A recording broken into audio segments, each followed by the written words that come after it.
Un día de febrero de 1955, en un hospital de San Francisco, una joven estudiante universitaria llamada Joan Schiebel dio a luz a un niño. Su novio, Abdul Fattah Jandali, era sirio. Ninguno de los dos tenía dinero. Ninguno tenía un plan claro.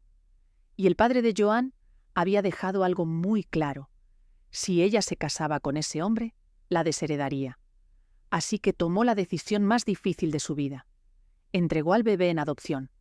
Ese bebé se convertiría en el hombre que construyó la empresa más valiosa del mundo. Pero lo que nadie te cuenta es que Steve Jobs pasó décadas buscando respuestas sobre su origen, que tuvo una hija a la que negó durante años, y que cuando finalmente reunió a su familia biológica, el dinero no sanó las heridas, solo las hizo más visibles.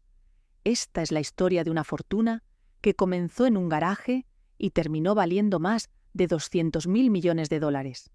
Pero también es la historia de los secretos, las traiciones y las reconciliaciones que marcaron la vida del hombre detrás de Apple.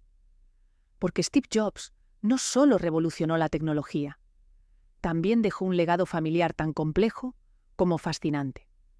Por cierto, si te apasionan las historias de poder, dinero y legado, aquí encontrarás documentales sobre imperios familiares, fortunas ocultas y los secretos que dieron forma al mundo.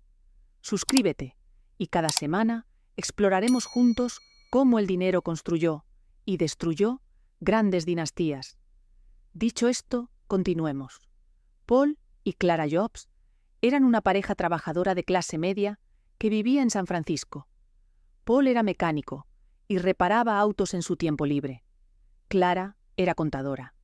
No tenían mucho dinero, pero tenían algo que muchas parejas deseaban y no podían tener: la capacidad de amar incondicionalmente a un hijo. Cuando adoptaron a Steve en febrero de 1955, hicieron una promesa a la madre biológica del niño. Le juraron que ese bebé iría a la universidad, que tendría oportunidades, que no le faltaría nada. Cumplieron esa promesa, aunque les costó cada dólar que tenían. La familia se mudó a Mountain View, California, en 1961. En ese momento, esa zona al sur de Palo Alto estaba convirtiéndose en el epicentro de una revolución tecnológica que aún no tenía nombre. Pronto la llamarían Silicon Valley. Paul Jobs tenía un taller en el garaje de su casa. Era meticuloso, perfeccionista. Steve recordaría décadas después cómo su padre construyó una mesa de trabajo especialmente para él, para enseñarle el amor por crear cosas con las manos. Paul le decía que incluso la parte trasera de una cerca debía estar tan bien hecha como la parte frontal, porque un verdadero artesano se preocupa por los detalles que nadie ve. Pero Steve no era un niño fácil. Tenía problemas para hacer amigos. Odiaba seguir órdenes. En la escuela primaria Montaloma, sus maestros lo describían como un pequeño terror. Lo suspendieron varias veces por mal comportamiento.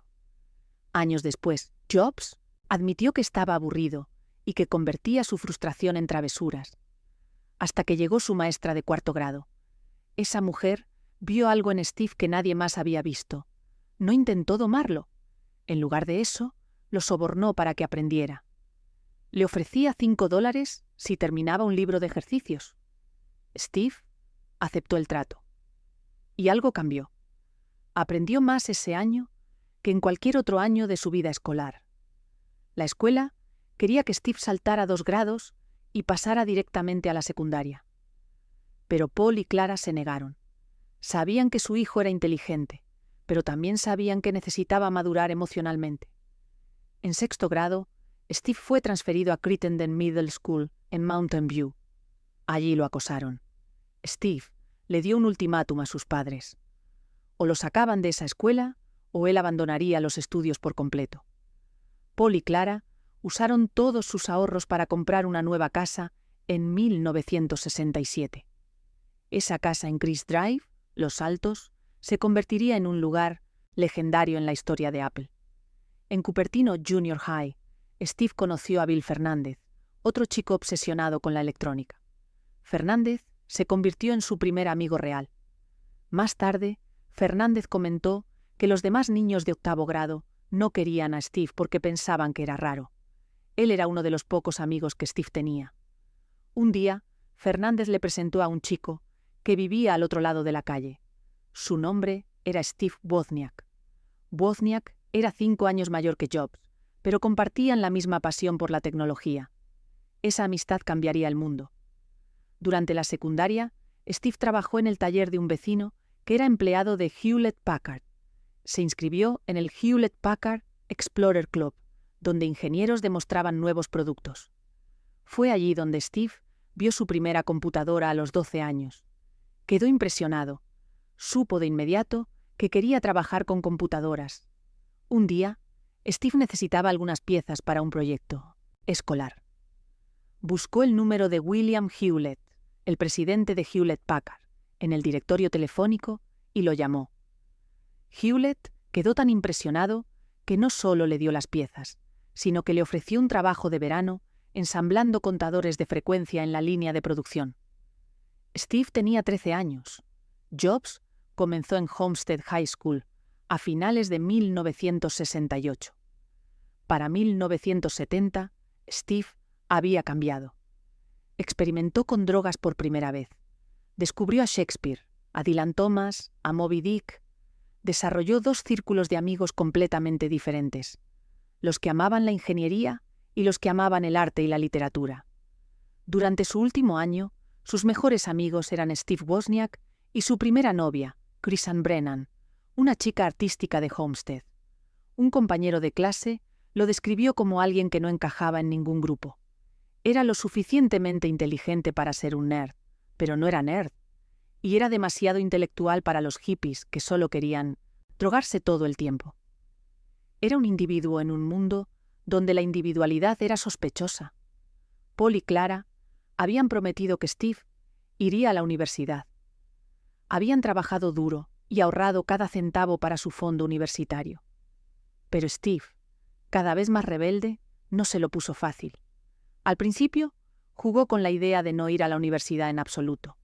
Cuando sus padres insistieron, Steve respondió con agresión pasiva. No consideró universidades estatales como Berkeley, donde estaba Wozniak, a pesar de que eran más accesibles. Tampoco consideró Stanford, que estaba cerca y probablemente le habría ofrecido una beca. En cambio, insistió en aplicar solo a Reed College, una escuela privada de artes liberales en Portland, Oregón, que era una de las más caras del país. Cuando llegó la carta de aceptación de Reed, Paul intentó convencer a Steve de que no fuera. Su madre también lo intentó. Era más de lo que podían pagar. Pero Steve les dio un ultimátum. Si no podía ir a Reed, no iría a ninguna parte. Cedieron, como siempre. Reed era conocida por su estilo de vida hippie y sus altos estándares académicos.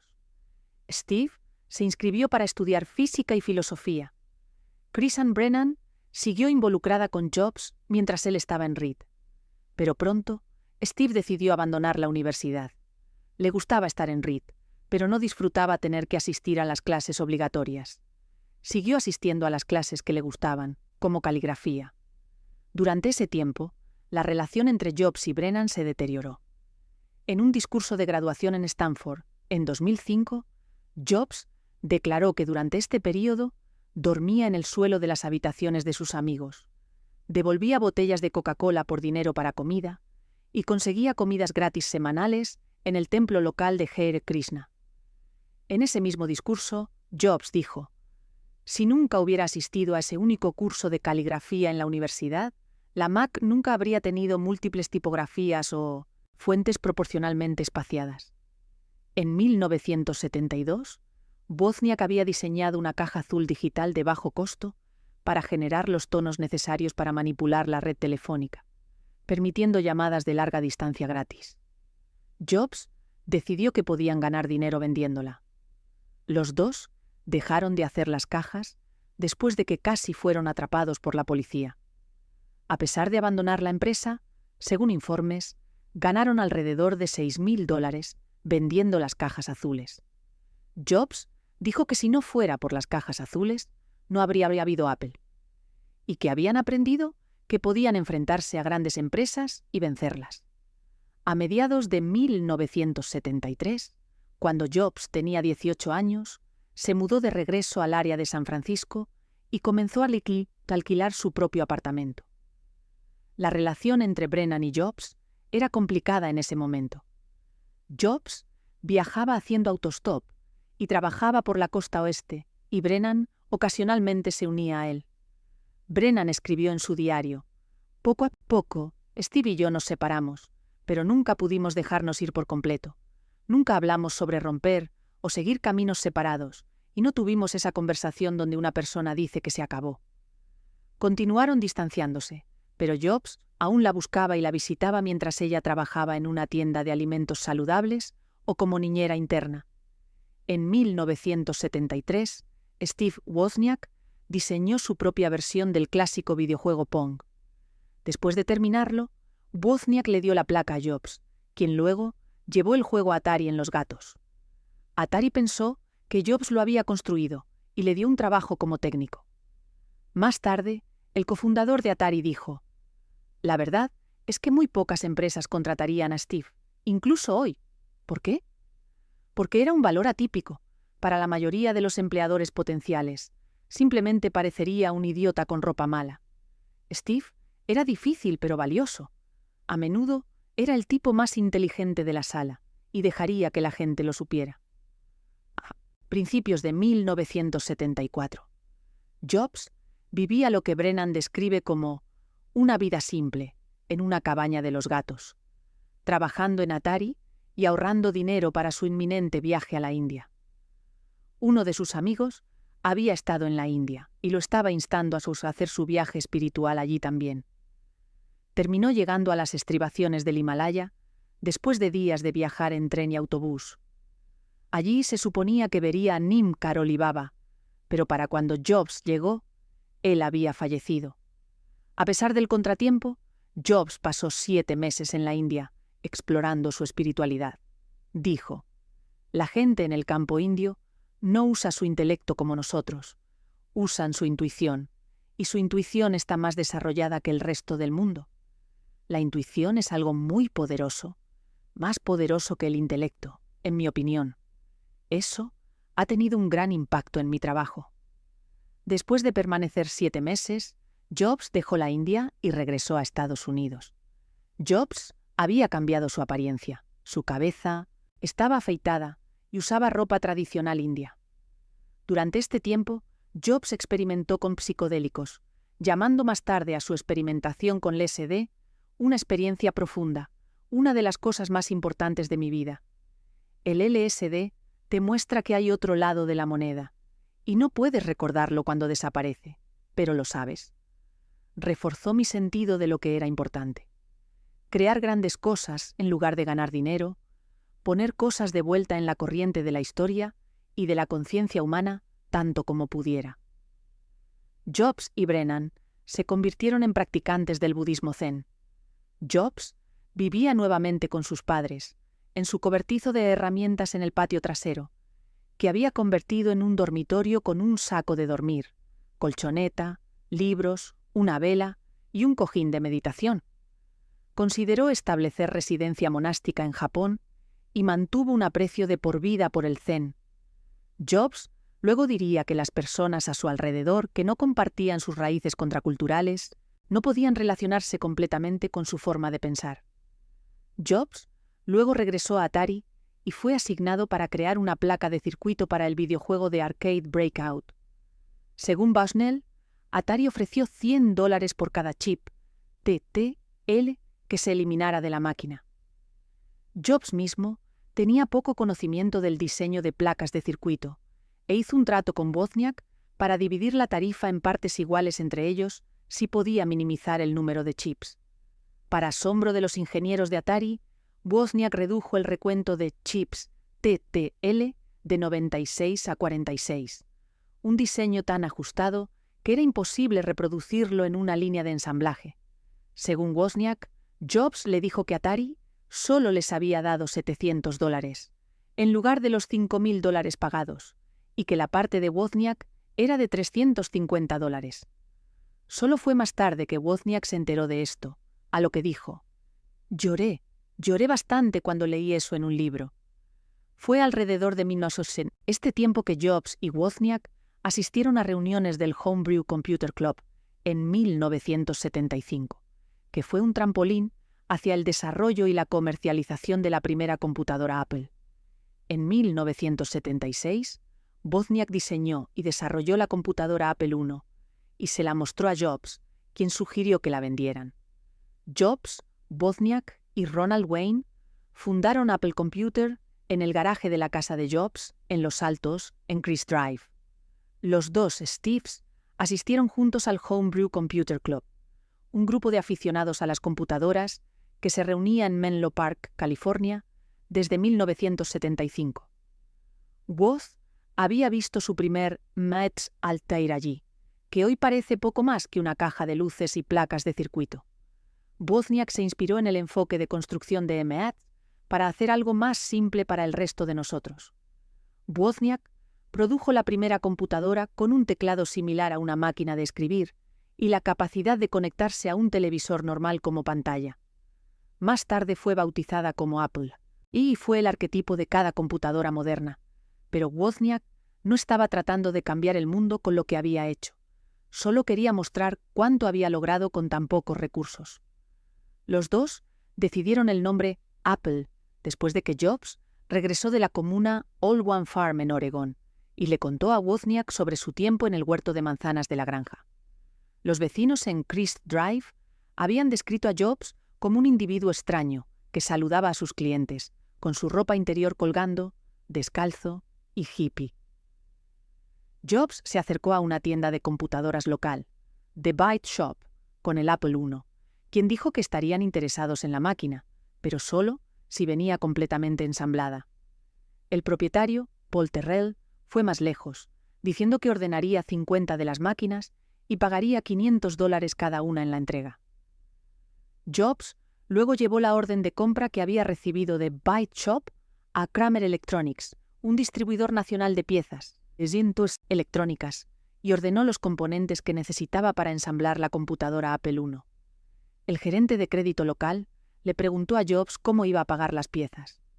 Jobs explicó sobre su orden de compra de Byte Shop, que era pago contra entrega. Jobs convenció a Kramer Electronics de que le diera las piezas a crédito y les pagaría una vez que entregara las computadoras. Familiares y amigos fueron reclutados para sentarse en una mesa de cocina y ayudar a soldar las piezas, y una vez que fueron probadas, Jobs las llevó a Byte Shop.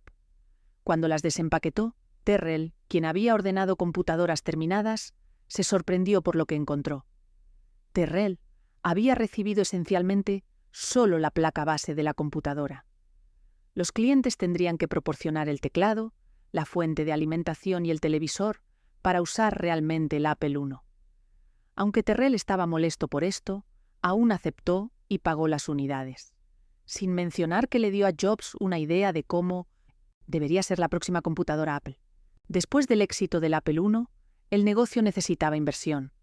Habían usado una variedad de métodos, incluida la venta de varios artículos preciados como la calculadora científica HPE de Wozniak y la camioneta W de Jobs. Jobs comenzó a buscar efectivo, pero los bancos se mostraban reacios a prestarle dinero. La idea de una computadora para gente común parecía absurda en ese momento. El cofundador, Ronald Wayne, se volvió vacilante sobre el negocio debido a una empresa fallida 4 años antes, y pronto abandonó la compañía, dejando a los dos Steves como los cofundadores primarios activos. En 1977, Jobs finalmente conoció a Mike Markkula, un empresario e inversor estadounidense que confirmó un préstamo bancario por $250.000, equivalente a $1.080.000 en 2017. Markkula trajo su experiencia comercial junto con su dinero y se convirtió en propietario de 1/3 de Apple y empleado número 3. Steve Wozniak, más tarde, acredita a Markkula por el éxito de Apple más que a sí mismo. Mientras tanto, Christian Brennan regresó de su propio viaje en la India y visitó a Jobs en la casa de sus padres donde todavía vivía. Fue durante este periodo que Jobs y Brennan se enamoraron nuevamente, ya que ella notó cambios en él que atribuye a Kobun, un sacerdote zen que había sido mentor de Jobs.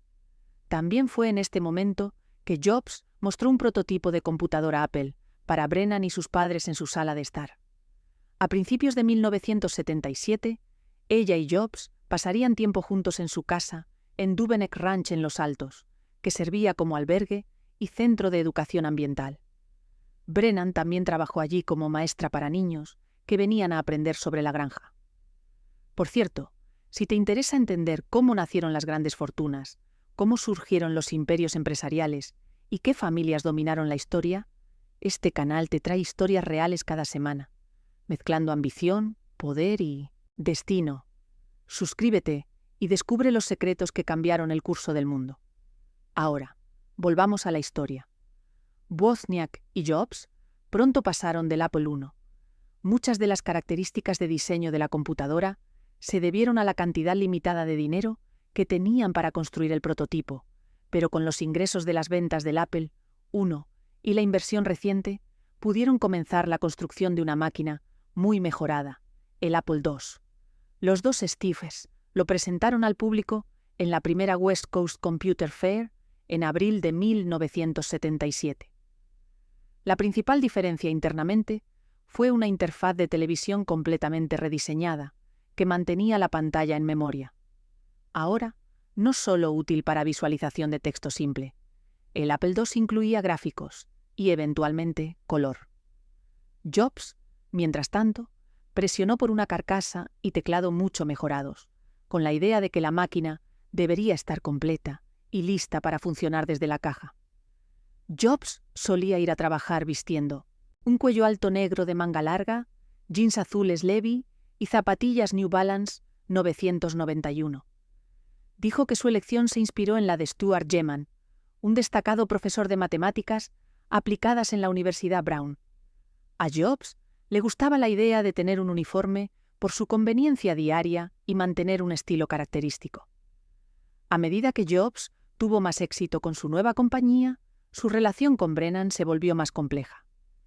En 1977, el éxito de Apple era ahora parte de su relación, mientras que Brennan y Jobs se mudaron a una casa cerca de la oficina de Apple, en Cupertino. Brennan finalmente tomó un puesto en el departamento de envíos en Apple. La relación entre Brennan y Jobs se estaba deteriorando a medida que su posición con Apple crecía, y ella comenzó a considerar terminar la relación a través de pequeños cambios. En octubre de 1977, Brennan fue abordada por Rod Holt, quien era el quinto empleado de Apple y desarrolló la fuente de alimentación única para el Apple II, quien le pidió que tomara un aprendizaje pagado diseñando planos para los Apples. Tanto Holt como Jobs sintieron que sería una buena posición para ella, dadas sus habilidades artísticas. Holt estaba particularmente ansioso de que ella tomara el puesto y desconcertado por su ambivalencia hacia él. La decisión de Brennan, sin embargo, fue ensombrecida por el hecho de que se dio cuenta de que estaba embarazada y que Jobs era el padre. Le tomó unos días decirle a Jobs, cuyo rostro, según Brennan, se volvió feo ante la noticia. Al mismo tiempo, según Brennan, al comienzo de su tercer trimestre, Jobs nunca quiso pedirle que abortara. Pero también se negó a discutir el embarazo con ella. Brennan misma se sintió confundida sobre qué hacer. No se sentía cómoda con la idea de tener un aborto. En su lugar, eligió discutir el asunto con Coburn, quien la animó a quedarse con el bebé y prometió su apoyo. Mientras tanto, Holt estaba esperando su decisión sobre la pasantía. Brennan declaró que Jobs continuó animándola a tomar el trabajo diciendo: «Estar embarazada y trabajar en Apple, puedes tomar el trabajo. No entiendo cuál es el problema». Sin embargo, Brennan señala que se sentía tan avergonzada ante la idea de tener un vientre en crecimiento en un entorno de trabajo profesional con el hijo siendo de Jobs. Brennan rechazó la pasantía y decidió dejar Apple. Ella declaró que Jobs le dijo: «Si entregas este bebé en adopción, te arrepentirás y nunca voy a ayudarte». A veces le pedía dinero a Jobs, pero él siempre se negaba. Brennan ocultó su embarazo tanto como pudo, viviendo en una variedad de hogares y continuando su trabajo con la meditación zen. Al mismo tiempo, según Brennan, Jobs comenzó a difundir rumores de que ella dormía con muchos hombres y que él no podía concebir un hijo porque era infértil. Unas semanas antes de que diera a luz, Brennan fue invitada a dar a luz a su bebé en la granja All One Farm y aceptó la oferta. Cuando Jobs tenía 23 años, la misma edad que sus padres biológicos cuando lo tuvieron, Brennan dio a luz a su bebé, Lisa Brennan, el 17 de mayo de 1978. Jobs fue allí para el nacimiento después de ser contactado por Robert Friedland, su amigo mutuo y el propietario de la granja. Aunque distante, Jobs trabajó con ella en un nombre para el bebé que discutieron mientras estaban sentados en los campos sobre una manta. Brennan sugirió el nombre Lisa, que también le gustó a Jobs, y señala que Jobs estaba muy apegado al nombre Lisa, mientras también negaba públicamente la paternidad. Ella descubriría más tarde que durante este tiempo, Jobs se estaba preparando para presentar un nuevo tipo de computadora que quería darle un nombre femenino. También declaró que nunca le dio permiso para usar el nombre del bebé para una computadora, y él ocultó los planes de ella. Jobs también trabajó con su equipo para idear la frase arquitectura de software integrado local como una explicación alternativa para la Apple Lisa. Décadas después, sin embargo, Jobs admitió a su biógrafo, Walter Isaacson, que obviamente fue nombrada por mi hija. Cuando Jobs negó la paternidad, una prueba de ADN lo estableció como el padre de Lisa. Se le requirió darle a Brennan $385 al mes, además de devolver el dinero de asistencia social que ella había recibido. Jobs le dio $500 al mes en el momento en que Apple se hizo pública, cuando Jobs se convirtió en millonario. El 12 de diciembre de 1980, Apple lanzó la oferta pública inicial de sus acciones al público inversor. Generó más capital que cualquier OPI desde Ford Motor Company en 1956 y creó instantáneamente más millonarios, alrededor de 300, que cualquier compañía en la historia. Varios capitalistas de riesgo cobraron, cosechando miles de millones en ganancias de capital a largo plazo. Jobs valía más de $1 millón en 1978, cuando tenía solo 23 años. Esto creció a más de $250 millones para cuando tenía 25. También fue una de las personas más jóvenes en hacer la lista Forbes de las personas más ricas de la nación, y uno de los pocos que lo había hecho por sí mismos, sin riqueza heredada. Mientras que el Apple II ya estaba establecido como una plataforma exitosa, lista para los negocios gracias a VisiCalc, Apple no estaba contenta.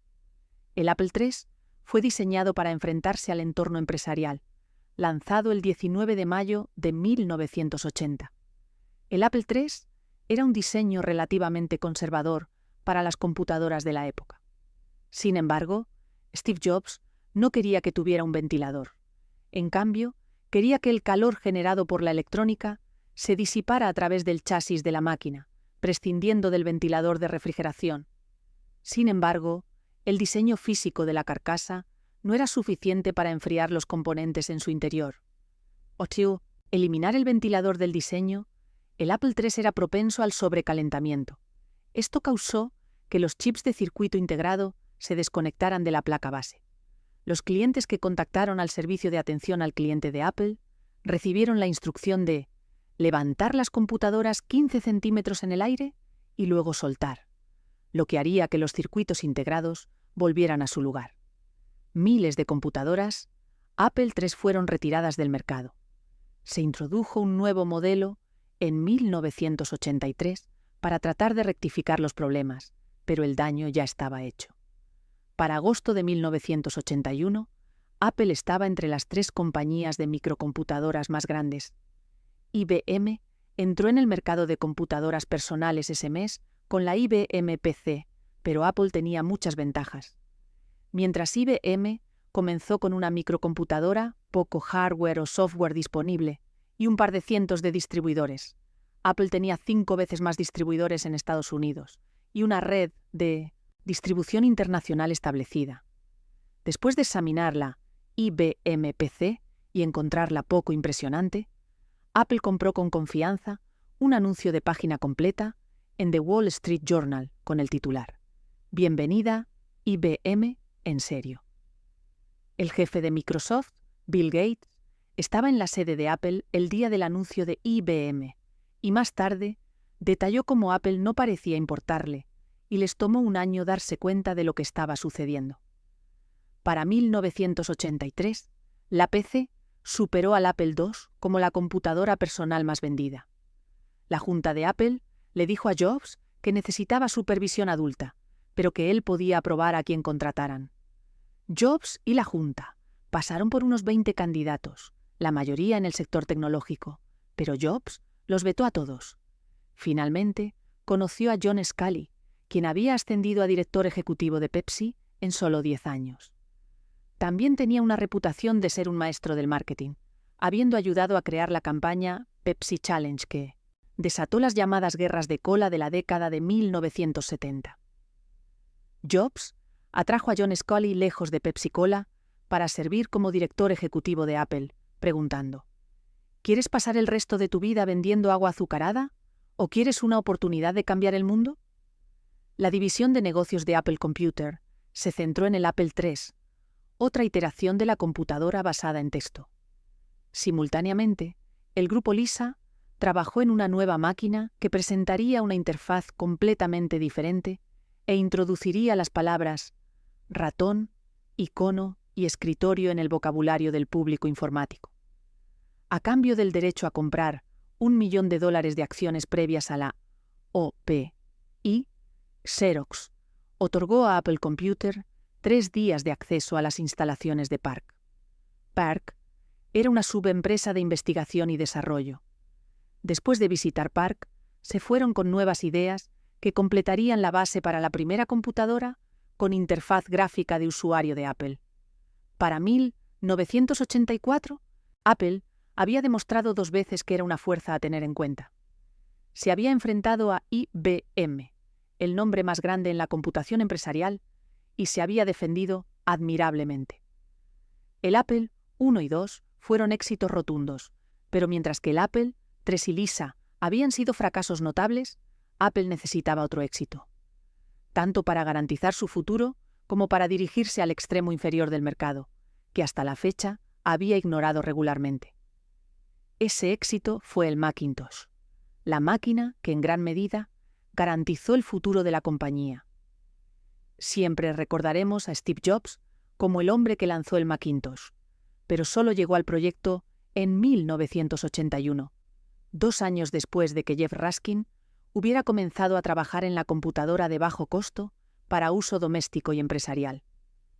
Jobs rápidamente dejó su huella en él, y Raskin se fue en 1982, antes de que se lanzara el producto. Debemos dar crédito a Raskin por la idea original y su nombre. Su tipo favorito de Miranoses manzana era la Macintosh, pero por lo demás, la máquina que finalmente se lanzó estaba bastante lejos de la que él había imaginado originalmente. Los primeros prototipos de Raskin tenían pantallas basadas en texto y usaban teclas de función en lugar del ratón para ejecutar tareas comunes. Raskin más tarde respaldó el ratón, pero con más de un solo botón que se envió con el Macintosh. Fueron Jobs y Bud Tribble, este último de los cuales todavía está en Apple, quienes realmente presionaron al equipo para implementar la interfaz gráfica de usuario por la que se hizo famoso. Vieron el potencial del diseño metafórico de escritorio de la interfaz gráfica, y ya habían establecido gran parte de la base para la propia versión de Apple del sistema como parte del proyecto Lisa. Tribble encargó al equipo de Macintosh que hiciera lo mismo para su propia máquina, que en retrospectiva puede haber sido la directiva más importante jamás emitida por alguien dentro de Apple. Si el equipo de Macintosh hubiera continuado por el camino de texto y teclado, es poco probable que su producto se hubiera vendido tan bien como lo hizo, y Apple, como la conocemos, podría no existir en absoluto hoy. A principios de 1984, en la reunión anual de accionistas de Apple, un Jobs emocional presentó el Macintosh a una audiencia enormemente entusiasta. Nadie negaría jamás que el Macintosh original fue una obra de genio. Era pequeño, relativamente económico y amigable. Llevó la interfaz gráfica a una audiencia masiva y nos dio a todos las herramientas que podríamos necesitar para producir trabajo rico en gráficos que habría costado muchas veces más en cualquier otra plataforma. Sin embargo, desde el principio, estaba en peligro de decepcionarnos. Verás, Apple lo había construido para ser algo bastante asombroso. Iba a cambiar el mundo de la computación, nos dijeron, y a medida que se acercaba el día del lanzamiento, el bombo continuaba creciendo. Era una apuesta, una grande, de la que cualquier otra compañía probablemente se habría alejado. Pero entonces, ninguna otra compañía estaba dirigida por Steve Jobs. Jobs entendió lo que hacía especial al Macintosh y sabía que, aparte del discurso de apertura en el que lo revelaría, la máquina que detendría el espectáculo necesitaba un anuncio que detuviera el espectáculo. Llamó a la agencia de Apple y les encargó llenar 60 segundos durante el descanso del tercer cuarto del Super Bowl XVIII. La premisa era bastante simple, pero el mensaje era una apuesta, enfrentando a Apple directamente contra su mayor competidor, IBM. Dominaban el lugar de trabajo de principios de la década de 1980, y el dicho de que nadie fue despedido jamás por comprar IBM era una expresión poderosa que trabajaba a su favor. La gente confiaba en la marca, apostando sus carreras en la simple elección de IBM o uno de los otros. Como resultado, los otros a menudo se perdían, y si Apple no iba a languidecer entre ellos, tenía que cambiar esa percepción. Así que el anuncio retrató a Apple como la única esperanza de la humanidad para el futuro. Vistió a Anya Major, una atleta, con una imagen de la Mac en su chaleco. Ella era brillante, fresca y juvenil, y un marcado contraste con los fríos, azules, de cabeza rapada drones a su alrededor. Ellos estaban lavados de cerebro por el Gran Hermano, quien les daba una conferencia a través de una enorme pantalla. Pero Major lanzó un martillo a través de la pantalla para destruir la cabeza parlante malvada. Incluso sin el eslogan, la inferencia habría sido clara. Pero Jobs y el director ejecutivo John Sculley acordaron agregar la línea memorable. El 24 de enero, Apple Computer presentará Macintosh, y verás por qué 1984 no será como 1984. 2 días después de que se transmitió el anuncio de 1984, el Macintosh salió a la venta. Venía con 2 aplicaciones diseñadas para mostrar su interfaz, MacWrite y MacPaint. Aunque la Mac obtuvo un seguimiento inmediato y entusiasta, era demasiado radical para algunos, quienes la etiquetaron como un mero juguete. Debido a que la máquina estaba completamente diseñada alrededor de la interfaz gráfica, las aplicaciones existentes de modo texto y controladas por comandos tenían que ser rediseñadas y el código de programación reescrito. Esta era una tarea desafiante de la que muchos desarrolladores de software se alejaron y resultó en una falta inicial de software para el nuevo sistema. Hasta ahora, todo había sido buenas noticias para Apple. La compañía todavía era joven, pero iba de fortaleza en fortaleza y ofrecía una competencia seria para sus rivales más grandes y establecidos por más tiempo. Los estilos de gestión de Sculley y Jobs eran tremendamente diferentes, sin embargo, y es quizás inevitable que esto llevara a algunos conflictos entre los 2 hombres. A Sculley no le gustaba la forma en que Jobs trataba a otros miembros del personal, y los 2 llegaron a las manos sobre asuntos más prácticos, incluido el precio del Macintosh. Desde el momento de su concepción, el Macintosh siempre se suponía que sería una computadora para el resto de nosotros, con un precio atractivo para que se vendiera en grandes cantidades.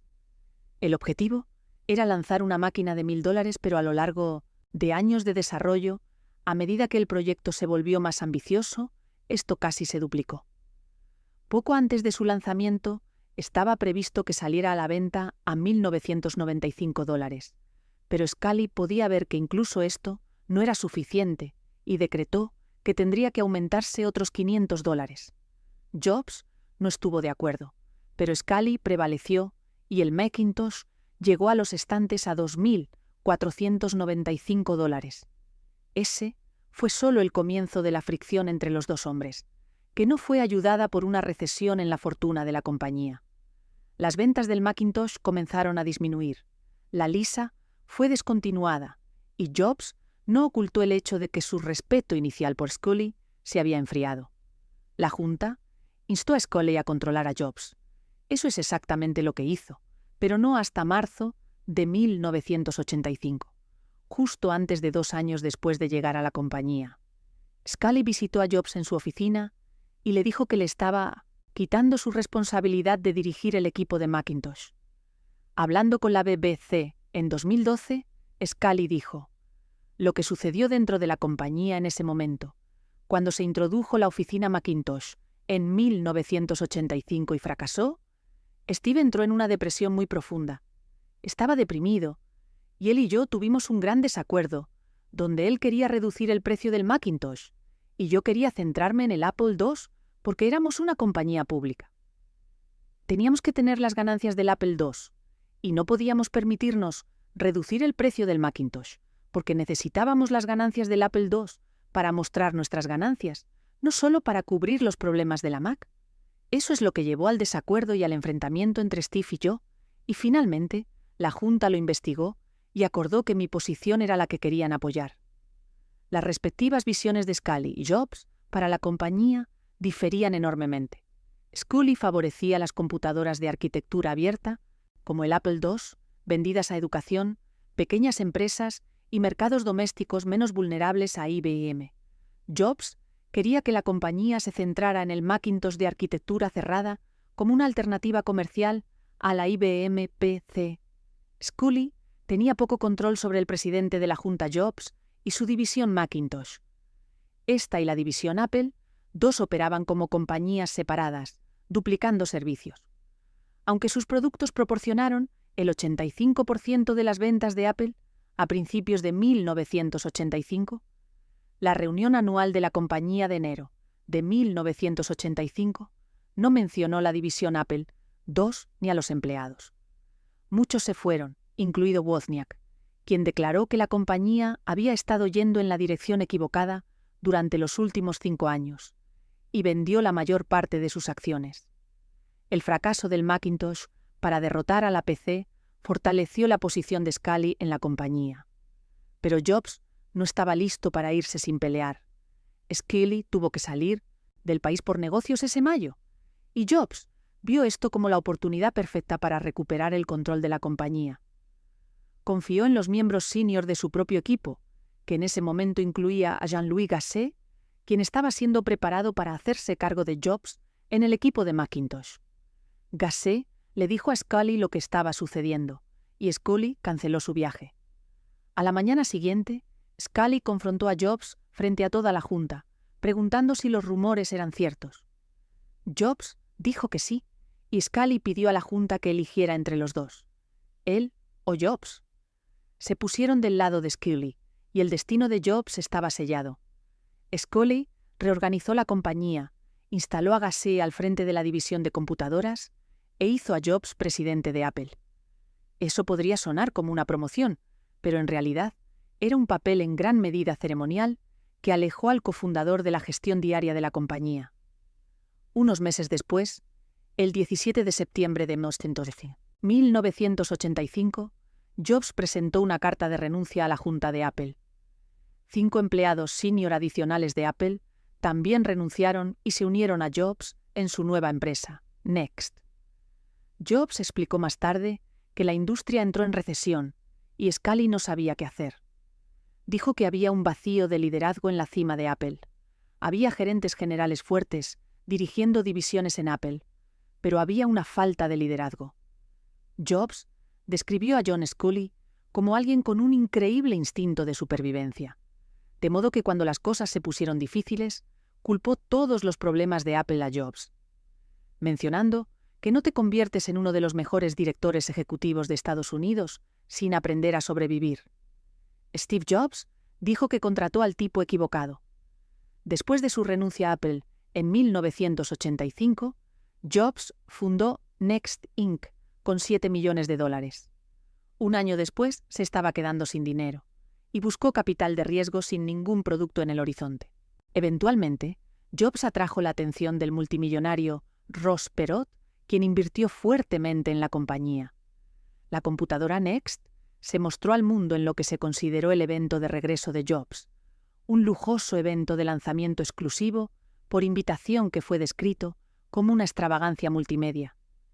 En 1986, Jobs financió la escisión de The Graphics Group, más tarde rebautizado como Pixar, de la división de gráficos por computadora de Lucasfilm, por el precio de $10 millones, 5 millones de los cuales se dieron a la compañía como capital y 5 millones de los cuales se pagaron a Lucasfilm por derechos tecnológicos. Jobs hizo lo que los mejores gerentes a menudo hacen, se apartó del camino. Se dijo que Jobs vio el potencial de lo que Pixar podía ser antes que el resto de nosotros, y solo tenía una petición de las películas animadas: hazlo genial. Algunos creen que sin Steve Jobs, Pixar no habría sobrevivido lo suficiente para hacer Toy Story o cualquiera de las películas que siguieron. Y cuando otros instaron a Pixar a acelerar el ritmo y producir más películas CGI por año, Jobs dejó que Lasseter y compañía mantuvieran un ritmo relativamente lento, al menos para una compañía de cine, asegurando un flujo lento pero constante de películas de alta calidad y ganadoras de premios. La primera película producida por Pixar, con su asociación con Disney, Toy Story, en 1995, con Jobs acreditado como productor ejecutivo, trajo fama y aclamación de la crítica al estudio cuando fue lanzada. Jobs hizo pública a Pixar en 1996, y al final del primer día de negociación, su participación del 80% de la compañía valía $1.000 millones. Después de casi 10 años de lucha, Jobs finalmente había dado en el clavo, pero lo mejor aún estaba por venir. Chrisanne Brennan señala que después de que Jobs fuera expulsado de Apple, se disculpó muchas veces por su comportamiento hacia ella y Lisa. También afirma que Jobs dijo que nunca asumió la responsabilidad cuando debería haberlo hecho y que lo sentía. Para ese momento, Jobs había desarrollado una relación fuerte con Lisa, y cuando ella tenía 9 años, Jobs había cambiado su nombre en su certificado de nacimiento de Lisa Brennan a Lisa Brennan Jobs. Además, Jobs y Brennan desarrollaron una relación de trabajo para criar juntos a Lisa, un cambio que Brennan acredita a la influencia de su recién encontrada hermana biológica, Mona Simpson, quien trabajó para reparar la relación entre Lisa y Jobs. Jobs encontró a Mona después de encontrar primero a su madre biológica, Joanne Schiebel Simpson, poco después de dejar Apple. Pero Jobs no contactó a su familia biológica durante la vida de su madre adoptiva Clara. Más tarde, le diría a su biógrafo oficial: «Nunca quise que Paul y Clara sintieran que no los consideraba mis padres, porque eran totalmente mis padres. Los amaba tanto que nunca quise, que supieran de mi búsqueda, e incluso hice que los reporteros lo mantuvieran en secreto, cuando alguno de ellos se enteró. Sin embargo, en 1986, cuando tenía 31 años, Clara fue diagnosticada con cáncer de pulmón. Comenzó a pasar mucho tiempo con ella, y aprendió más detalles sobre su origen y su adopción, información que lo motivó a encontrar a su madre biológica. Jobs encontró en su certificado de nacimiento el nombre del médico de San Francisco al que Schiebel había acudido cuando estaba embarazada. Jobs solo contactó a Schiebel después de que Clara murió y después de recibir permiso de su padre, Paul. Jobs declaró que estaba motivado a encontrar a su madre biológica tanto por curiosidad como por necesidad de ver si ella estaba bien y agradecerle, porque estaba contento de no haber terminado como un aborto. Ella tenía 23 años y pasó por mucho para tenerlo. Schiebel estaba emocionada durante su primer encuentro, aunque no estaba familiarizada con la historia de Apple o el papel de Jobs en ella, y le dijo que había sido presionada para firmar los papeles de adopción. Dijo que lamentaba haberlo entregado y se disculpó repetidamente con él por eso. Jobs y Schiebel desarrollarían una relación amistosa durante el resto de su vida y pasarían la Navidad juntos. Durante esta primera visita, Schiebel le dijo a Jobs que tenía una hermana, Mona, que no sabía que tenía un hermano. Schiebel luego organizó para que se conocieran en Nueva York donde Mona trabajaba. Su primera impresión de Jobs fue que era directo y encantador, solo un tipo normal y dulce. Simpson y Jobs luego dieron un largo paseo para conocerse. Jobs más tarde le dijo a su biógrafo que Mona no estaba completamente emocionada al principio de tenerlo en su vida, y de que su madre fuera tan emocionalmente afectuosa hacia él, pero a medida que nos conocimos, nos convertimos en muy buenos amigos, y ella es mi familia. No sé qué haría sin ella. Que no puedo imaginar una hermana mejor. En 1989, Jobs conoció por primera vez a su futura esposa, Laureen Powell, cuando dio una conferencia en la Escuela de Negocios de Posgrado de Stanford, donde ella era estudiante. Poco después del evento, declaró que Laureen estaba justo allí en la primera fila en el auditorio, y no podía quitarle los ojos de encima. Seguía perdiendo el hilo de mis pensamientos y comenzaba a sentirme un poco mareado. Después de la conferencia, Jobs se reunió con ella en el estacionamiento y la invitó a cenar. Desde ese momento en adelante, estuvieron juntos, con algunas excepciones menores, por el resto de su vida.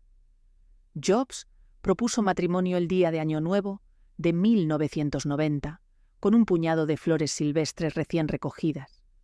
Se casaron el 18 de marzo de 1991, en una ceremonia budista en el Hotel Ahwahnee, en el Parque Nacional Yosemite. 50 personas, incluido su padre, Paul, y su hermana, Mona, asistieron. La ceremonia fue oficiada por el gurú de Micentes Jobs, Kobunchino Otogawa. El primer hijo de Jobs y Powell, Reed, nació en septiembre de 1991. El padre de Jobs, Paul, murió un año y medio después, el 5 de marzo de 1993. Jobs y Powell tuvieron 2 hijos más, Erin, nacida en agosto de 1995, y Eve, nacida en 1998. La familia vivía en Palo Alto, California. Las estaciones de trabajo Next se lanzaron por primera vez en 1990 y tenían un precio de $9.999. Al igual que la Apple Lisa, la estación de trabajo Next era tecnológicamente avanzada y diseñada para el sector educativo, pero fue en gran medida descartada como prohibitivamente costosa para las instituciones educativas. La estación de trabajo Next era conocida por sus fortalezas técnicas. La principal de ellas era su sistema de desarrollo de software orientado a objetos. Jobs comercializó los productos Next a la comunidad financiera, científica y académica, destacando sus innovadoras y experimentales nuevas tecnologías. Next fue, tras el mercado educativo, que había sido territorio de Apple. Sin embargo, lo hizo con hardware aún más caro que el de Apple. Fuera de la línea LC, los sistemas de Apple eran costosos a principios de la década de 1990. Next intentó compensar esto dirigiendo sus equipos de ventas a la educación superior, vendiendo no meras computadoras, sino estaciones de trabajo. Después de que el hardware de 1990 no se vendió bien, Next dejó de fabricar computadoras en 1993 para convertirse en un proveedor solo de software, vendiendo Next Step como una combinación de sistema operativo y entorno de desarrollo orientado a objetos. Next Step para Intel se convirtió en un producto popular entre las grandes empresas y especialmente las instituciones financieras para desarrollar e implementar rápidamente software personalizado. Mientras tanto, en Apple, el futuro no se ve tan brillante. A pesar de ser inicialmente bastante exitosa en perseguir altas ganancias con amplios márgenes, su mercado está comenzando a encogerse y con él también lo hizo su ingreso retenido. Por primera vez en la historia de la compañía, sus resultados de fin de año mostraron que sus saldos de efectivo estaban aumentando más lentamente de lo que habían hecho el año anterior. Ese no era su único problema, sin embargo.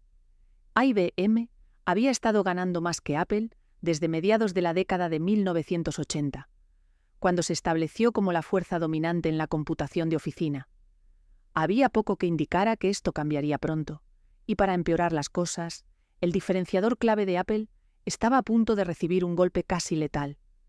Microsoft se estaba preparando para Windows 3, un competidor directo del software del sistema Macintosh completamente gráfico.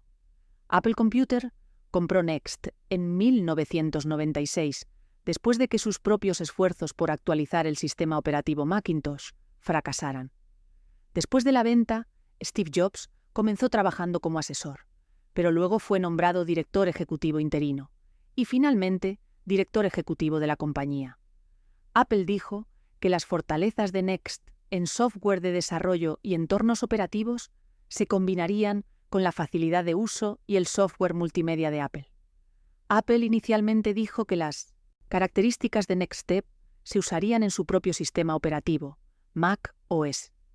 Poco después de que Apple cerrara el trato, sin embargo, Next Step se convirtió en la base sobre la cual se podrían rastrear todos los futuros sistemas operativos de Apple, incluido el Mac OS actual. Se podría decir que Apple salvó a Next de ser un fracaso. Sin embargo, gran parte de su software ayudó a construir la próxima generación de Apple. Next no logró alcanzar sus objetivos y quemó una tonelada de dinero en el proceso. Pero el hardware y el software no carecían de cualidades técnicas. Algunos escritores, como Randall Strauss en Steve Jobs y The Next Big Thing, atribuirían el fracaso comercial principalmente a Jobs y su personalidad, quien famosamente microadministraba todo, insistía en posiciones extrañamente difíciles y costosas, alienaba a socios importantes y giraba salvajemente mientras se quedaban sin dinero e inversores. Sin embargo, este fracaso le enseñó tanto que finalmente pudo ser un gran director ejecutivo cuando regresó a Apple a fines de la década de 1990. Steve Wozniak explicó en una entrevista de 2013 que mientras Jobs estaba en Next, realmente estaba poniendo su cabeza en orden. En 1996, Apple anunció que compraría Next por $427 millones. El trato se finalizó en febrero de 1997, trayendo a Jobs de vuelta a la compañía que había cofundado. Jobs terminó una serie de proyectos, como Newton, CyberDog y OpenDog. En los meses siguientes, muchos empleados desarrollaron miedo de encontrarse con Jobs mientras viajaban en el ascensor, temerosos de que podrían no tener un trabajo cuando se abrieran las puertas. La realidad era que las ejecuciones sumarias de Jobs eran raras, pero un puñado de víctimas fue suficiente para aterrorizar a toda una compañía. Jobs también cambió el programa de licencias para clones de Macintosh, haciéndolo demasiado costoso para que los fabricantes continuaran fabricando máquinas. Cuando Jobs regresó, la compañía no estaba en muy buenas condiciones. Apple había comenzado a tambalearse a medida que las PC baratas que ejecutaban Windows inundaban el mercado. Jobs se encontró en el asiento del conductor nuevamente y tomó algunos pasos drásticos para cambiar la compañía. Jobs convocó a los principales empleados de Apple al auditorio y, vistiendo pantalones cortos y zapatillas, subió al escenario y le pidió a todos que le dijeran: ¿qué está mal con este lugar? Después de algunos murmullos y respuestas inciertas, Jobs interrumpió a todos. «Son los productos.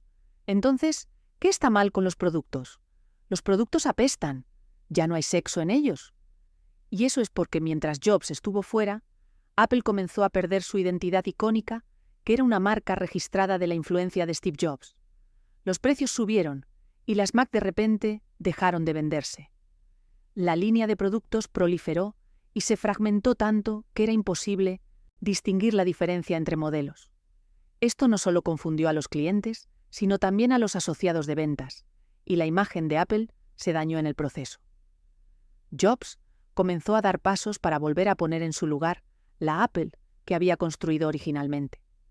Esto comenzó en la Macworld Expo de 1997, cuando Steve Jobs anunció que Apple entraría en una asociación con Microsoft. Incluido en esto, había un compromiso de 5 años para lanzar Office para Macintosh, así como una inversión de $150 millones. Además, Apple y Microsoft acordaron resolver una disputa de larga data sobre si el sistema operativo Windows de Microsoft infringía alguna de las patentes de Apple.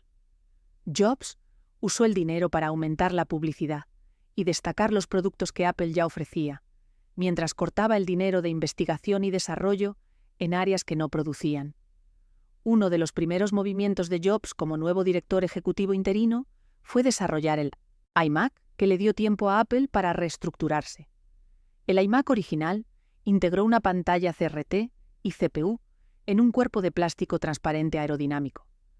La línea se convirtió en un éxito de ventas, moviendo aproximadamente 1 millón de unidades cada año. También ayudó a reintroducir Apple a los medios y al público, y mostró el nuevo énfasis de la compañía en el diseño y la estética. A través de la guía de Jobs, la compañía aumentó las ventas significativamente con la introducción del iMac y otros nuevos productos. Sus diseños atractivos y poderoso marketing funcionaron bien para Apple, y en la Macworld Expo de 2000, Jobs oficialmente eliminó el modificador interino de su título y se convirtió en el director ejecutivo permanente de Apple. En mayo de 2001, después de mucha especulación, Apple anunció la apertura de sus propias tiendas minoristas, que se ubicarían en todos los principales mercados de compra de computadoras de Estados Unidos. Las tiendas fueron diseñadas con 2 propósitos principales: detener la marea de la participación decreciente de Apple en el mercado de computadoras y responder a la mala comercialización de los productos de Apple en tiendas minoristas de terceros. Otro punto de venta inicial fue la encarnación original del Genius Bar, que presentaba imágenes de Albert Einstein y otros genios famosos que habían sido incluidos en los anuncios Think Different de Apple de la época. Jobs posicionó a los genios de la tienda como capaces de responder las preguntas de los clientes, y si no podían, había una línea telefónica a alguien en Cupertino que podía. Más de 500 fanáticos hicieron fila en la tienda de Tysons, comenzando antes del amanecer ese primer día. Durante el fin de semana, Tysons y Glendale recibieron más de 7.500 visitantes y vendieron un combinado de $600.000 en productos durante los primeros 2 días. En los años siguientes, la Apple Store ha crecido a más de 500 ubicaciones en más de 20 países. Ha aumentado en crecimiento a pesar de los tiempos problemáticos para el sector minorista, especialmente en el espacio de electrónica de consumo. Mientras ayudaba a impulsar el propio crecimiento de Apple y desempeñaba un papel clave en los lanzamientos de iPod, iPhone, iPad y más, la Apple Store también cambió para siempre el aspecto del comercio minorista de computadoras y electrónica. Y ese aspecto ha sido ampliamente imitado, desde que Microsoft lanzó una cadena de tiendas parecidas, hasta que Sony intentara lo mismo, e incluso tiendas Apple falsificadas en China. Sin embargo, para crecer más rápido, Apple necesitaba algo más que la Mac. La compañía posteriormente se diversificó, introduciendo y mejorando otros dispositivos digitales. Los reproductores MP3 portátiles habían existido desde mediados de la década de 1990, pero Apple descubrió que todos en el mercado ofrecían una experiencia de usuario mediocre. Steve Jobs tenía un término fuerte para aparatos como ese: basura. Todos en Apple estuvieron de acuerdo. Los reproductores basados en memoria flash de la época contenían solo alrededor de 15 canciones. Los reproductores de disco duro contenían mucho más, pero eran relativamente grandes, pesados y tenían interfaces de usuario difíciles de navegar que no escalaban bien al desplazarse por miles de canciones. Además, la mayoría de los reproductores de medios portátiles usaban el lento estándar USB 1.1 para transferir música desde una computadora host al reproductor, lo que hacía que el usuario esperara hasta 5 minutos para transferir alrededor de 15 canciones. Al mover miles de canciones, el tiempo de transferencia podría aumentar a varias horas. Antes de terminar, recuerda que creamos este canal con un propósito: recuperar las historias que revelan cómo el dinero y la ambición dieron forma a nuestra historia, porque entender las grandes fortunas significa entender el poder, la humanidad y sus sombras. Suscríbete y conviértete en parte de esta comunidad que ama descubrir los secretos del pasado. Con esto dicho, sigamos adelante. Jobs decidió que Apple debería intentar crear su propio reproductor MP3, uno que funcionara bien con iTunes y que potencialmente pudiera atraer más clientes a la plataforma Mac. El año 2001 marcó un momento incierto para la compañía. La reciente caída de las acciones tecnológicas permanecía fresca en la mente de todos, y Apple apenas alcanzaba el punto de equilibrio financieramente. El enfoque principal de la compañía estaba en la línea de computadoras Mac, y tenía pocos recursos para dedicar a otros proyectos. Debido a esto, el iPod tenía que terminarse rápidamente para que Apple no cerrara el proyecto. El producto tenía que justificar su existencia como un drenaje financiero para la compañía. El líder del producto, Tony Fadell, también sintió que los competidores vencerían a Apple en el mercado con un dispositivo similar si Apple no trabajaba tan rápido como pudiera. Después de 6 meses de arduo trabajo, el iPod comenzó a tomar forma. Los esfuerzos concentrados y bien organizados de los diversos equipos de iPod de Apple demostraron que podían terminar el producto a tiempo, pero un contratiempo casi se interpuso en el camino. Los eventos del 11 de septiembre de 2001 tuvieron lugar durante el tramo final del desarrollo del iPod. Mientras se desarrollaban los ataques, un equipo de Apple que llevaba prototipos clave del iPod desde Taiwán aterrizó en suelo estadounidense, justo antes de que el gobierno estadounidense cerrara los viajes aéreos en todo el país. Los prototipos del iPod llegaron a tiempo. El primer iPod se envió en noviembre de 2001 y hasta la fecha, Apple ha vendido más de 304 millones de unidades en 4 modelos diferentes.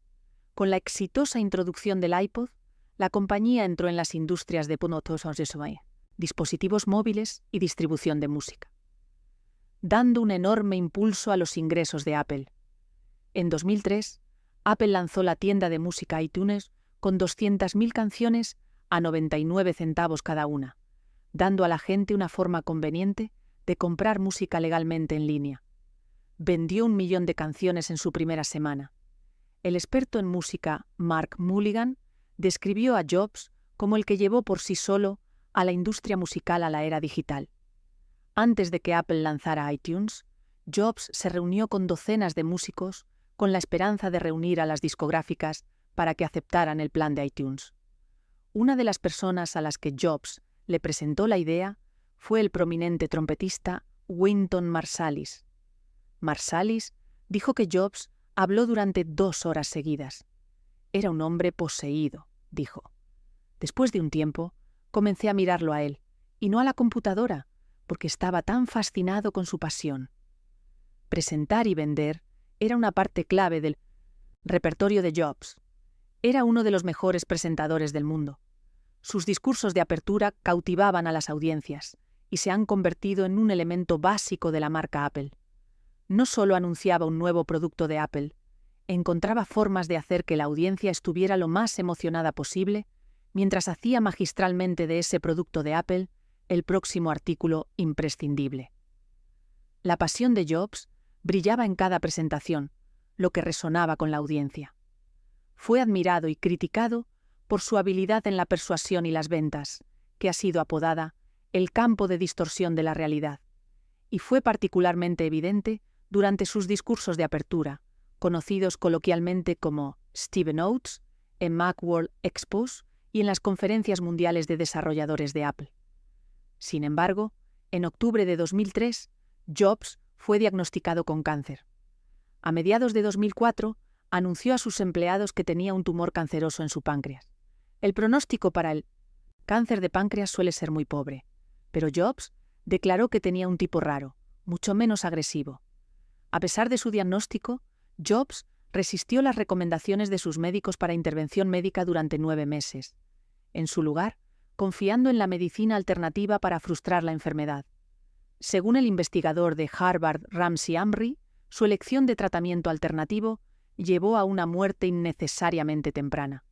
Otros médicos están de acuerdo en que la dieta de Jobs era insuficiente para abordar su enfermedad. Con Barry Casillet, jefa del Centro de Cáncer Kettering, diciendo: «La fe de Jobs en la medicina alternativa probablemente le costó la vida. Tenía el único tipo de cáncer de páncreas que es tratable y curable. Esencialmente cometió suicidio». Según el biógrafo de Jobs, Walter Isaacson, se negó a someterse a una cirugía para su cáncer porque no quería que su cuerpo fuera abierto. Una decisión que Jobs luego lamentó a medida que su salud declinaba. Fue alrededor de este tiempo, en 2005, un año después de que fue diagnosticado por primera vez con cáncer, que Jobs hizo un discurso sincero a estudiantes graduados en la Universidad de Stanford. Este discurso es conocido como uno de los mejores que Jobs ha dado. Habló sobre su amor por lo que hace y la importancia de permanecer hambriento, permanecer tonto. También reflexiona sobre el momento más difícil de su vida, dejar Apple en 1985. Explica que no lo vio en ese momento, pero terminó siendo lo mejor que podría haberle pasado.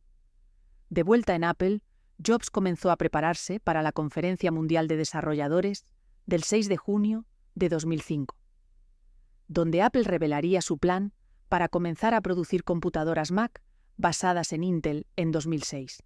Y cuando llegó ese día, la nueva MacBook Pro e iMac se convirtieron en las primeras computadoras Apple en usar el procesador Core Duo de Intel. Para agosto, Apple había hecho la transición a chips Intel para toda la línea de productos Mac, un año antes de lo esperado. Y todas estas grandes actuaciones y productos ayudaron a impulsar el precio de las acciones de Apple, que aumentó más de 10 veces entre principios de 2003 y 2006, de alrededor de $6 por acción a más de 80.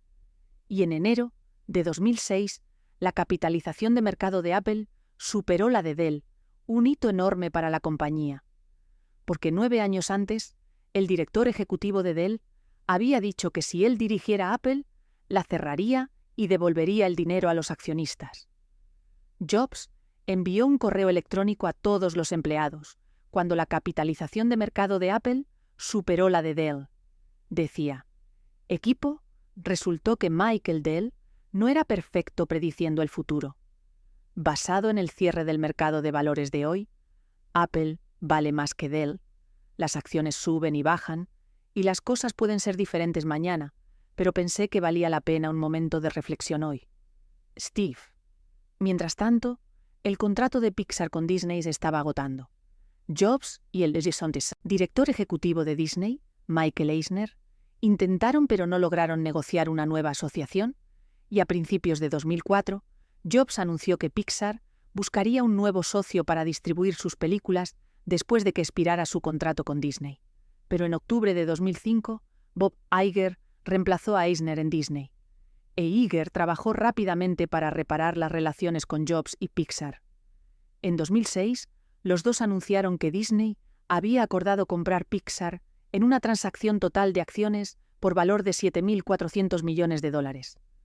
Cuando se cerró el trato, Jobs se convirtió en el accionista individual más grande de The Walt Disney Company, con aproximadamente el 7% de las acciones de la compañía.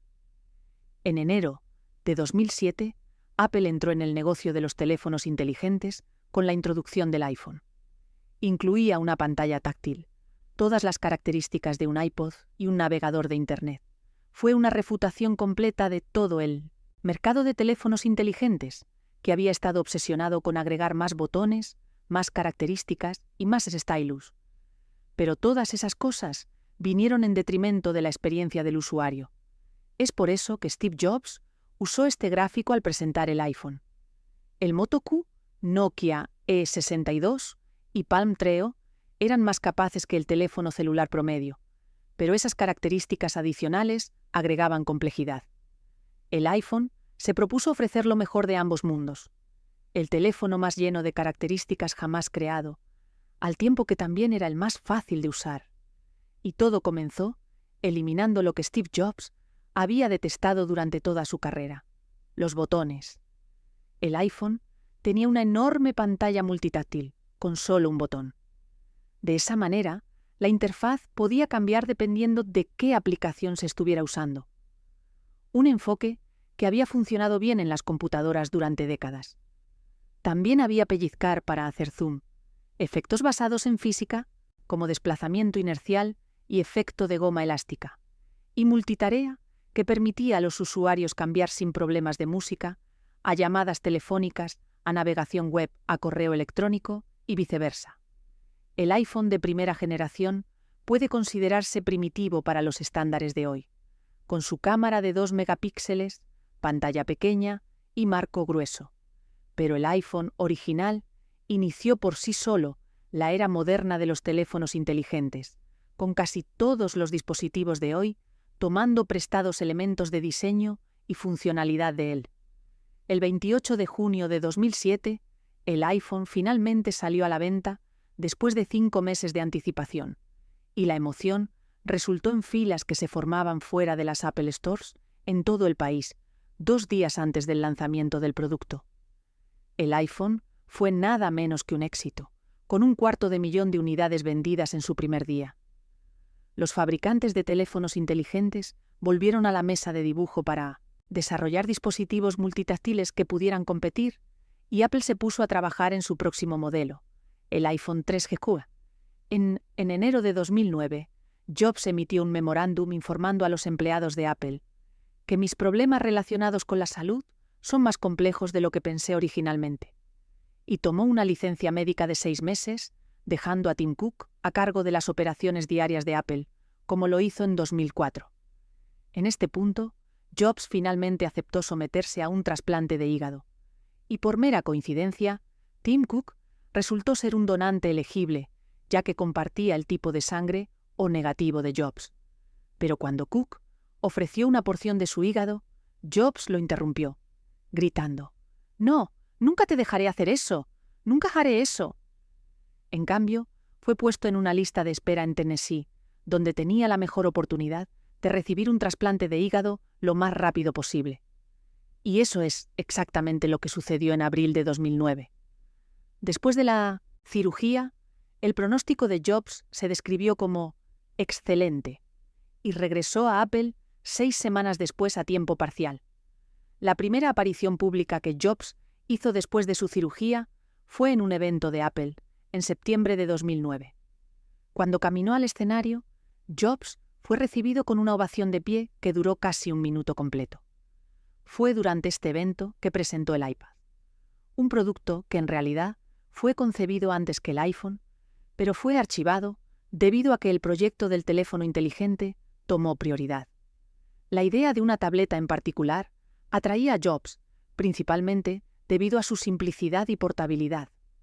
No se necesitaba teclado ni ratón, solo una hoja de vidrio que mostraba cualquier cosa que quisieras. De hecho, Jobs llamó al iPad lo más importante que he hecho. Probablemente, debido a su potencial para reemplazar las computadoras tradicionales e inaugurar lo que se ha llamado la era post-PC, los rumores de una tableta de Apple circularon durante muchos meses antes de que se presentara el iPad, y la gente especulaba cómo podría ser su sistema operativo. Después de todo, la Mac, el iPod y el iPhone presentaban sus propios sistemas operativos optimizados para la pantalla y la potencia de procesamiento de cada producto. Entonces, ¿por qué el iPad sería diferente? La lógica tenía sentido, pero Jobs veía las cosas de manera diferente. En su opinión, el iPad debería ejecutar el mismo sistema operativo que el iPhone, mientras presentaba versiones de tableta de aplicaciones que aprovecharan su pantalla más grande. Entonces, cuando finalmente se presentó el iPad, el 27 de enero de 2010, muchas personas quedaron decepcionadas, publicando comentarios como: «Es un iPhone gigante, no es revolucionario en absoluto. Solo un iPod Touch de gran tamaño. Esto no se venderá bien, no hay necesidad de este dispositivo». Estos sentimientos fueron compartidos comúnmente en la comunidad tecnológica, y tuvo un efecto negativo en Jobs. Dijo: «Me deprimí un poco hoy. ¿Te hace retroceder un poco?». Pero afortunadamente para Apple, la gente fuera del mundo tecnológico estaba amando el iPad. Recibió grandes elogios de críticos conocidos como David Pogue y Walt Mossberg, y lo más importante, los clientes lo estaban comprando como locos. Se vendió 1 millón de unidades en sus primeros 28 días, lo cual es bastante asombroso, considerando que al iPhone le tomó 74 días lograr eso. El iPad se convirtió en el producto de consumo de más rápida venta en la historia, superando al poseedor del récord anterior, el reproductor de DVD. Jobs estaba en lo más alto, lanzando un éxito tras otro en Apple, sin señales de desaceleración. Pero había una cosa que comenzaba con tiempo para alcanzarlo: su salud. A principios de 2011, 1 año y medio después de que Jobs regresara a Apple, después de su trasplante de hígado, tomó una tercera licencia médica. Su carta a los empleados se veía igual que las dos veces anteriores, y Tim Cook nuevamente se hizo cargo en su lugar. La única diferencia esta vez fue que Jobs nunca regresaría a Apple. A pesar de la licencia, Jobs aún apareció en el evento de lanzamiento del iPad el 2 de marzo y en la WWDC el 6 de junio, cuando presentó iCloud. Desde los primeros días de Apple, Jobs creía en crear un ecosistema fluido y unificado para los usuarios. Es por eso que se negó a licenciar un sistema operativo de terceros para la Mac o incluso licenciar el propio software del sistema Macintosh de Apple a fabricantes de computadoras de terceros. A pesar del hecho de que hacerlo habría hecho que Apple ganara más dinero y permitiera que su sistema operativo lograra una mayor participación de mercado. Reconoció que cuanto más fragmentado estaba un producto, más problemas causaría a los clientes. Parte de los esfuerzos de Jobs para crear una experiencia de usuario perfecta fue proporcionar un servicio basado en la nube que pudiera mantener todos los datos de un usuario sincronizados en todos sus dispositivos. Inicialmente, ese servicio se llamaba MobileMe, que costaba $99 al año, pero la ejecución fue defectuosa y resultó en un producto que simplemente no funcionaba. Jobs despidió a la persona a cargo, y Apple hizo un segundo intento con iCloud, que suministró a los usuarios con 5 GB de espacio de forma gratuita. Se presentó en 2011, y Jobs dijo: «Vamos a degradar la PC y la Mac para que sean solo un dispositivo. Vamos a mover tu centro, el centro de tu vida digital, a la nube». Esta vez, su servicio basado en la nube realmente funcionó, y resultó en una experiencia bastante mágica para los usuarios. Las fotos tomadas en su iPhone aparecerían automáticamente en su Mac y iPad, mientras que los correos electrónicos y los eventos del calendario se sincronizaban sin problemas en todos sus dispositivos. Era un servicio increíble, que es más importante para el ecosistema de Apple, hoy que nunca. Pero a pesar de los éxitos de Apple, la salud de Jobs solo continuaba fallando. Su situación se volvió tan grave que se vio obligado a renunciar como director ejecutivo de Apple. En agosto de 2011, Jobs escribió una carta a la Junta diciendo: «Siempre he dicho que si alguna vez llegara el día en que ya no pudiera cumplir con mis deberes y expectativas como director ejecutivo de Apple, sería el primero en hacérselo saber. Desafortunadamente, ese día ha llegado». Jobs se convirtió en presidente de la Junta de Apple y nombró a Tim Cook como su sucesor como director ejecutivo. Como presidente, Jobs continuó trabajando para Apple hasta el día antes de su muerte, 6 semanas después.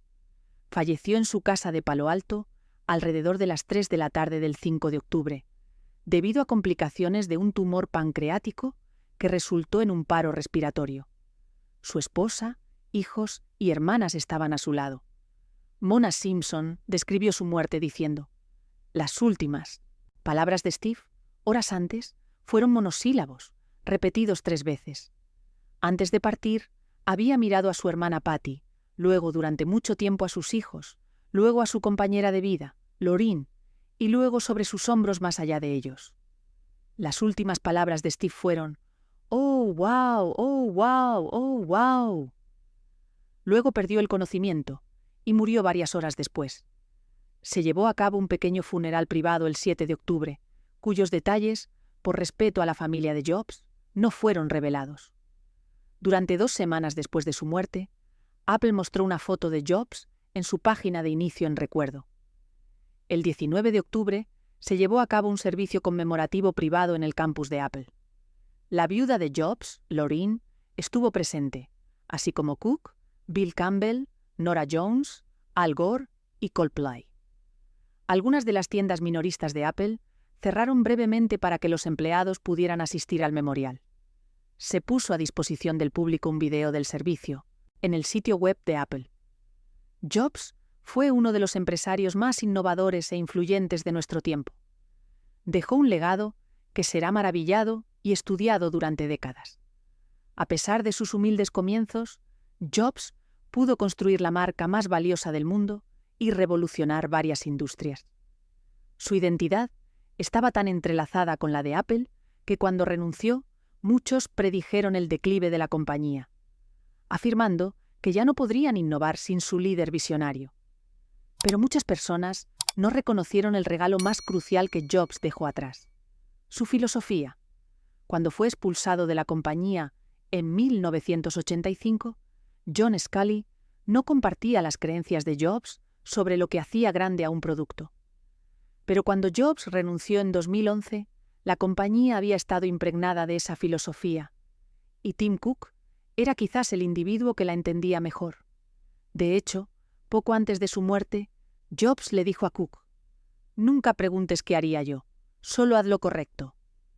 Desde que Cook se hizo cargo de la compañía en 2011, el valor de Apple ha crecido exponencialmente, impulsado por productos exitosos como el Apple Watch y los AirPods. Aunque Jobs no ha estado con la compañía durante una década, su filosofía vive dentro de Apple hoy y continuará existiendo durante mucho tiempo en el futuro. La historia de Steve Jobs y su familia es mucho más que una historia de éxito empresarial. Es la historia de un hombre que fue abandonado al nacer, adoptado por padres humildes y que construyó el imperio tecnológico más grande del mundo. Es la historia de sus errores como padre, sus reconciliaciones, sus búsquedas de identidad y su lucha por dejar un legado que trascendiera el dinero. Al final, Jobs entendió que la verdadera riqueza no está en las cifras de una cuenta bancaria. Está en las relaciones que construimos, en las cosas que creamos y en el impacto que dejamos en el mundo. Su familia, tan compleja y fragmentada como fue, finalmente se unió alrededor de él en sus últimos días, y esa quizás fue su mayor victoria.